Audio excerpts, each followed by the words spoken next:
Olá, sou André Ricardo, consultor da Dinsmo Compass. É um imenso prazer estar aqui com vocês, compartilhando minha experiência uma vez.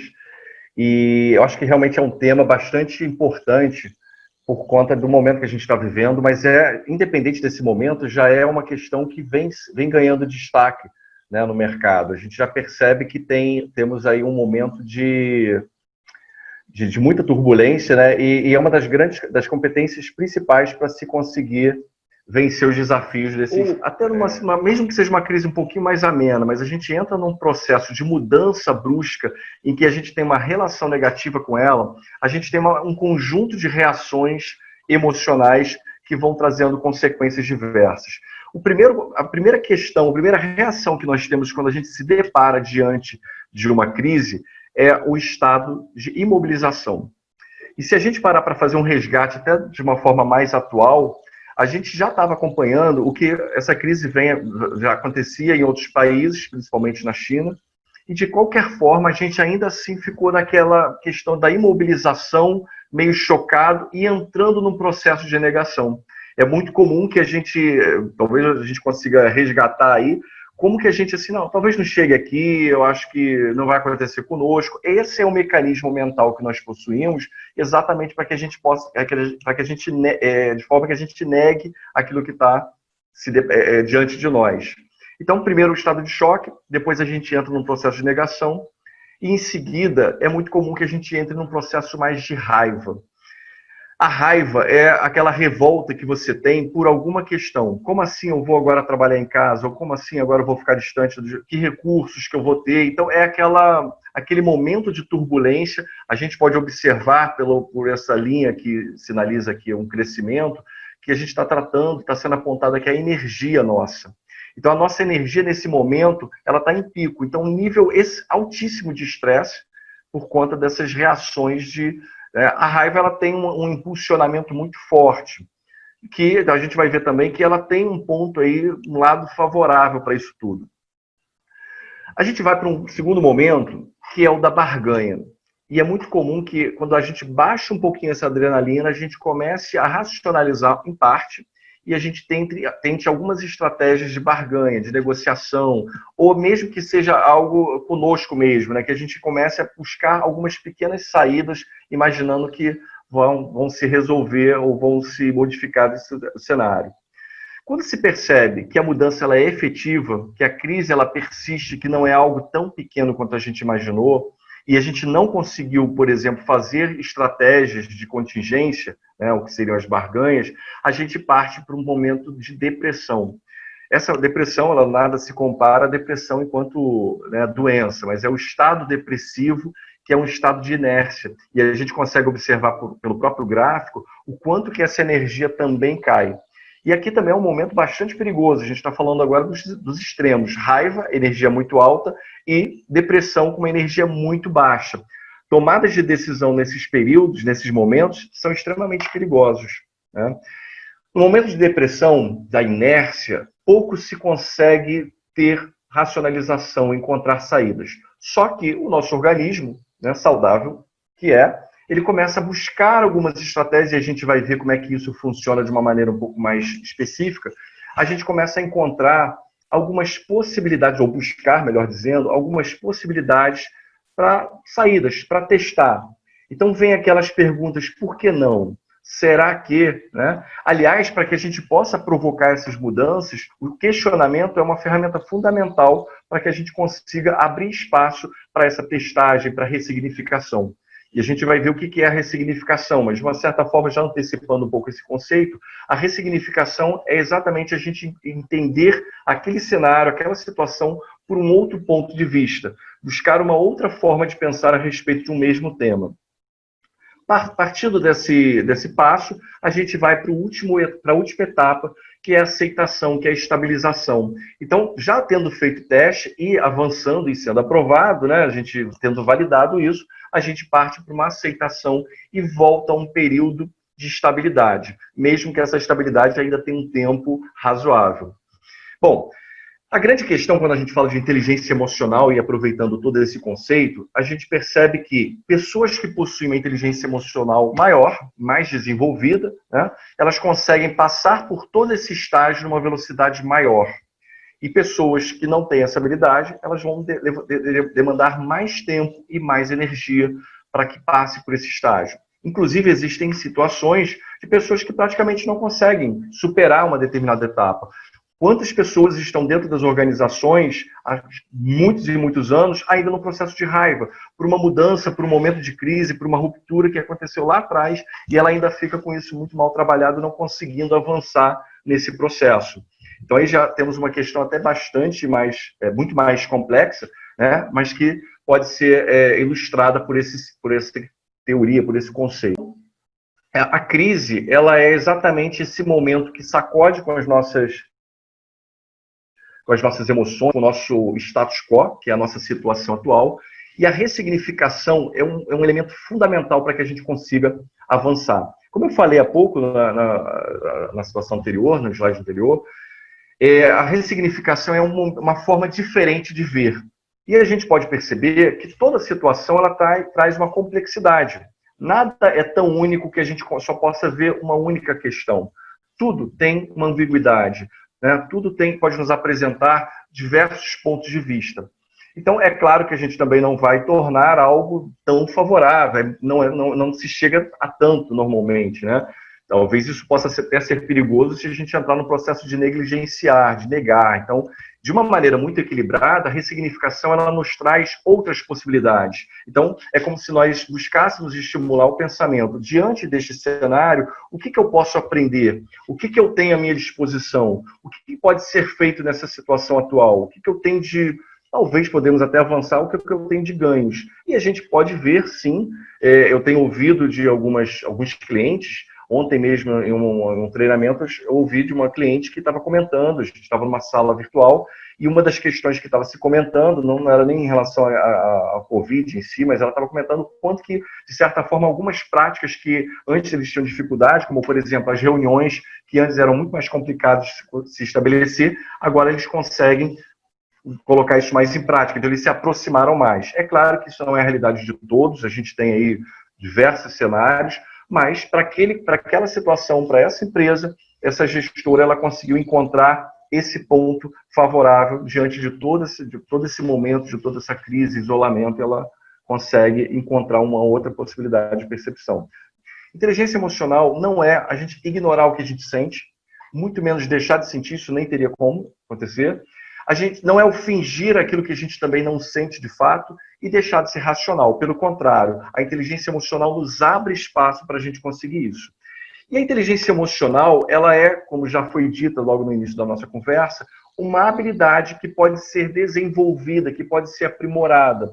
Existe o conceito, inclusive, de quociente emocional, assim como também existe um conceito que já surgiu lá na década de 80, com o quociente de inteligência, antes até um pouco da década de 80, o quociente de inteligência, que é o QI, e que era o grande protagonista, né, das questões de inteligência.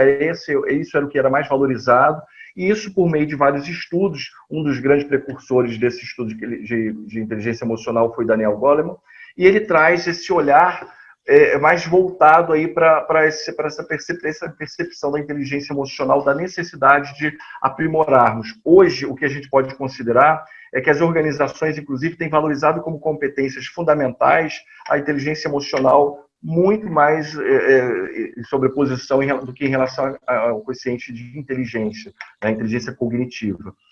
Bom, um outro ponto também para destacar ainda mais a importância da inteligência emocional é exatamente que a ausência da inteligência emocional, ela desperta e abre espaço para os conflitos. Ambientes que negligenciam suas emoções fazem com que a energia permaneça nos indivíduos e, por não estarem sendo bem trabalhados, trará um momento, uma explosão de algum desequilíbrio e que vai possivelmente gerar em conflitos interpessoais. Ela também gera, por falta do autoconhecimento, que é uma das determinantes, o próprio conflito pessoal, que é o conflito interno, que são os desencontros em termos de valores. Então, se os meus valores não estão compatíveis com os valores, com aquele ambiente que eu estou presente, que eu convivo, isso me traz um ambiente um conflito pessoal, um conflito interno. Daí a gente vai falar, inclusive, das habilidades, das determinantes da inteligência emocional. A gente tem 5, de acordo com Daniel Goleman, nós possuímos 5 determinantes, que elas são competências. Existem autores que mais recentemente vêm trabalhando com alguns pilares, mas quando a gente para, ainda fica valendo muito. Eu gosto muito desse autor, que ele traz de uma maneira bastante clara e objetiva, e que ainda é muito consistente quando se trata de inteligência emocional. Então, a primeira questão é o autoconhecimento, onde a gente tem a necessidade de se conhecer, inclusive como acabamos de falar sobre os conflitos internos. Quanto mais eu me conheço, melhor. Eu vou me aprofundar um pouquinho mais em cada um desses 5. O autocontrole, que é o autogerenciamento, a automotivação, a empatia e as habilidades sociais. Então vamos partir para destacar no autoconhecimento. Por que ele é tão importante? Em meus treinamentos, muitos de vocês já tiveram a oportunidade de conhecer os quadrantes cerebrais, que foi aquela figura daquele círculo com as 4 cores, de Ned Herman. Eu entendo que essa é uma estratégia muito interessante para o processo de autoconhecimento, de uma forma prática, lúdica, mas é óbvio que a gente tem várias e várias outras formas de olhar para o nosso eu, várias dimensões diferentes, né? Então, quanto mais a gente busca elementos que possam contribuir com o processo de autoconhecimento, mais a gente consegue perceber aquilo que a gente está sentindo, mais a gente consegue reconhecer. E um ponto muito importante, que quando você consegue reconhecer o que você sente, mais rapidamente você consegue uma resposta. Se a gente puder traçar um caminho, o caminho seria basicamente o que eu sinto fisicamente, porque normalmente é por aí que acontece. Então, lembrando aí da nossa estrutura cerebral, então eu tenho uma reação química, física, né? Física por conta das questões químicas internas, e que vai me trazer, por exemplo, palpitação, um aperto no peito, uma respiração mais ofegante. Então, quanto mais eu me conecto comigo mesmo, mais rápido eu consigo perceber que essas reações físicas, elas estão gerando emoções que talvez eu não esteja percebendo. E quanto mais rápido eu perceba e consiga traduzir essa reação física para uma emoção, mais rápido. Então vamos entender como é que é o processo. Eu tento buscar no momento que você está, né, bastante se sentindo mal, tenta perceber, faz um momento de conexão para você perceber o que você sente de fato. Que palpitação, onde você sente alguma dor, que incômodo é esse? É no estômago? E aí você tenta buscar isso. E começa, para você chegar à emoção, que não é um caminho tão simples, tenta buscar qual é o momento, qual foi o fato gerador disso. A partir de que momento que você começou a sentir esse mal-estar no estômago? Claro que a gente pode considerar que às vezes é uma questão realmente que não envolve emoção.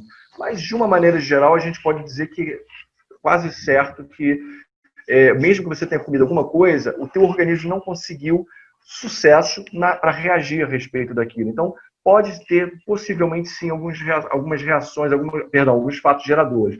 Então, observa se você começou a ter palpitação quando você acordou, se foi quando entrou alguém, se aproximou de alguém, quando você recebeu alguma ligação. E aí tenta traduzir isso de uma forma... percebeu que foi no momento da ligação, o que aconteceu naquela ligação? O que foi dito para você?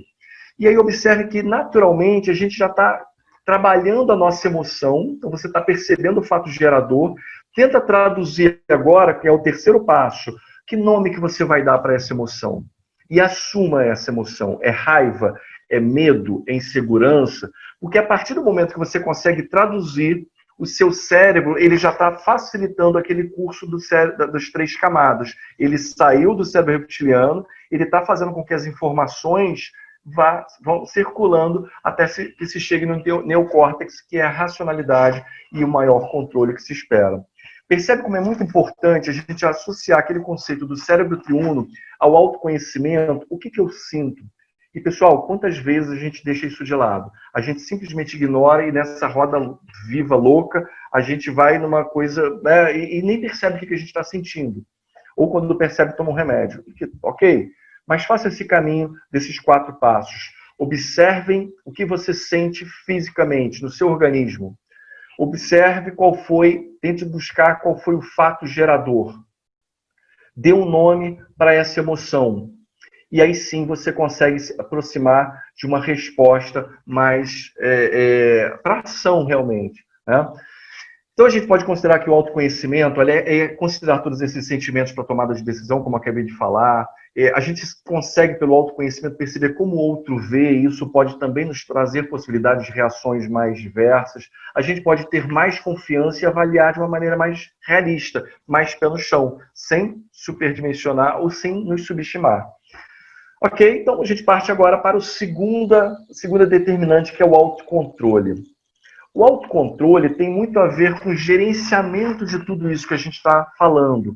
Tem a ver com aquelas situações de explosão, com as situações que a gente se deixa abater.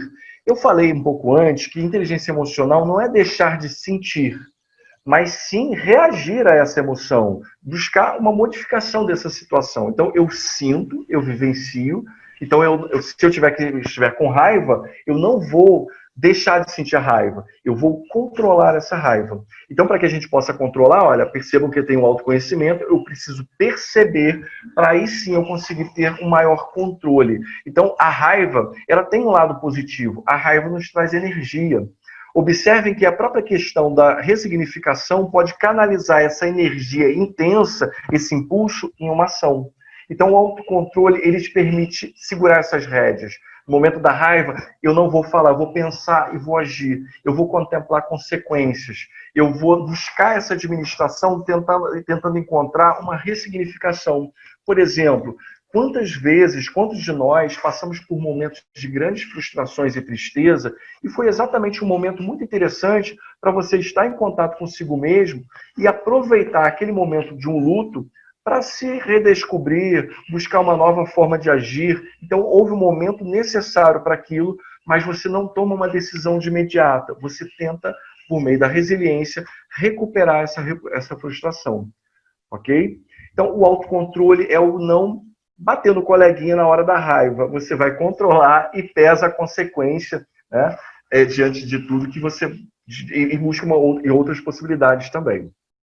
E aí a gente parte para uma terceira, não estamos seguindo necessariamente uma ordem, mas a terceira autodeterminante é a automotivação, é a mobilização que nós temos para as situações diversas.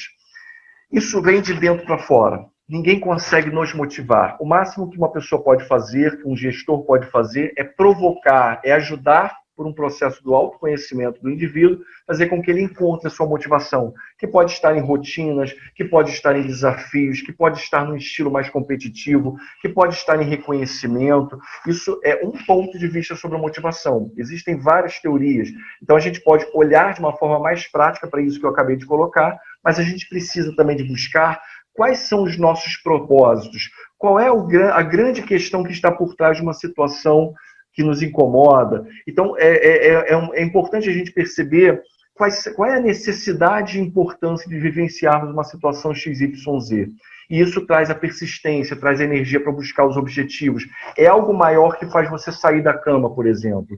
E pessoas que conseguem perceber isso mais claramente se tornam mais motivadas e têm paixão de uma maneira intrínseca, ou seja, elas não se apaixonam pelo que elas vão ganhar de reconhecimento necessariamente, de uma premiação, é algo dela. E aí, se a gente puder avançar, porque, como eu falei, é um campo imenso de entendimento sobre a motivação, mas quanto mais a gente se aproxima desse primeiro tópico, do nosso propósito, dos nossos valores, olha aí de novo o autoconhecimento, melhor eu me motivo de uma forma mais consistente. Muito bem, então pessoas automotivadas, elas conseguem superar esse momento que vive agora. E aí a gente vai para a empatia, que já é um tema bastante trabalhado, que é o considerar os outros, é perceber, não sentir o que os outros sentem, mas perceber o que os outros sentem, me conectar, é me colocar no lugar do outro, em parte, né? Eu acho que vale um filtro aí, mas é a gente conseguir ver de fora o que o outro vive, não necessariamente se abalando junto, né? É entrar em sintonia em termos de comunicação. E aí vem as habilidades sociais, que é o gerenciamento dos nossos relacionamentos, que tem muito a ver, inclusive, com as questões de assertividade, por exemplo. Né? Eu conseguir me posicionar diante do outro, eu interpretar relacionamentos, Tem pessoas que têm uma capacidade, uma percepção de entender as reações, entender a expressão do outro. Isso é uma habilidade social. Que não, a gente não tem como descolar totalmente as 5 determinantes, e isso é ótimo, né?